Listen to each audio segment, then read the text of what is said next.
Watch out! If you're planning to study in Canada in 2026, your entire plan might already be outdated. Canada didn't just update a rule, they dropped a whole system update that has already destroyed thousands of students' applications and saved a few smart ones. Hi, my name is Gauri and today's video is your lifeline because if you don't understand these new rules, which is PAL, GIC hike, strict quotas, you will waste money, time and maybe an entire academic year. In the next 30 minutes, I'm breaking down the entire 2026 Canada study permit process from A to Z. No boring jargon, no sugarcoating, just pure life-saving information. We'll cover the new rules and what they mean for you, the new document checklist, whether you are actually eligible, realistic chances of approval, and the number one reason visa officers reject students. And 95% don't know this. Ready? This video might be the most important thing you watch today. Let's go! Alright, listen. Canada has introduced a new bouncer at the gate, the Provincial Attestation Letter, the PAL. Before this, if your college accepted you, you could apply. But now, your province decides whether they even allow you to apply. This is because Canada has put a strict cap on international students. So provinces have quotas. No PAL, which means no place in the quota, and automatic rejection. Update number 2, the GIC requirement almost doubled to 12.4 lakh rupees. Remember when the GIC was around 6.1 lakh rupees? Yeah, Canada said double it. 12.4 lakh rupees is just your living expenses and your 1-year tuition fee, and you're crossing 12 lakh rupees upfront just to qualify. Why so high?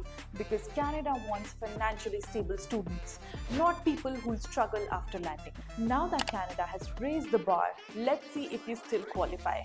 First, you need acceptance from a DLI, basic and mandatory. Second, PAL, your provisions must approve you. Third, proof of funds, 12.4 lakh rupees GIC plus tuition plus travel funds. Fourth, medical exam if needed. Fifth, the most important, your intention to leave Canada after studying. Yes, even if in your heart you want PR, on paper your SOP must show your plan to come back. Your SOP must connect past education, chosen Canadian program, and career back home. If you have a weak link, that's straight rejection.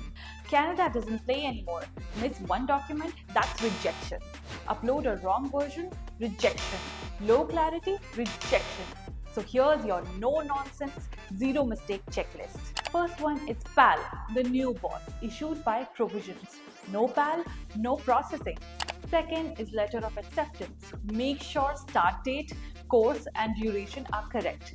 Third is GIC certificate plus financial proof, minimum 12.4 lakh rupees. Fourth, tuition payment receipt, deposit or full year payment. Fifth, passport, clear scans of all pages. Sixth, academic transcripts. Seventh, medical exam, UMI number. And 8th, SOP, which is statement of purpose, your only direct communication with the visa officer. Let me give you a pro tip. Use your PAL waiting time to prepare everything. Don't wait till the deadline and panic. With PAL delays and unpredictable processing, here's our golden formula. First, apply 6 to 9 months before your intake. Example, for September 2026 intake, apply by Feb or March 2026. Processing time, 6 to 16 weeks, sometimes more. Permit validity, course duration plus 90 extra days for PGWP or exiting the country. Your passport expiry matters. If your passport expires early, your study permit will also end early. With the PAL system filtering out weak applicants, your approval chances actually improve if your documents are perfect.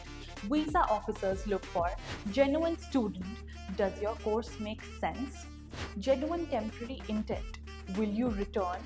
This is where your SOP becomes your weapon. Your SOP must answer, why this course? Why Canada? Why not your home country? How does this benefit your career back home? Most students fail the last question. Don't be one of them. Look, Canada has made this process more complex and more expensive than ever before. One missing document, one unclear financial statement, one weak SOP, and your dream gets rejected. That's exactly why the Student Helpline exists. We help you secure your PAL, prepare flawless financials, craft a powerful SOP, avoid costly mistakes, and boost your approval chances.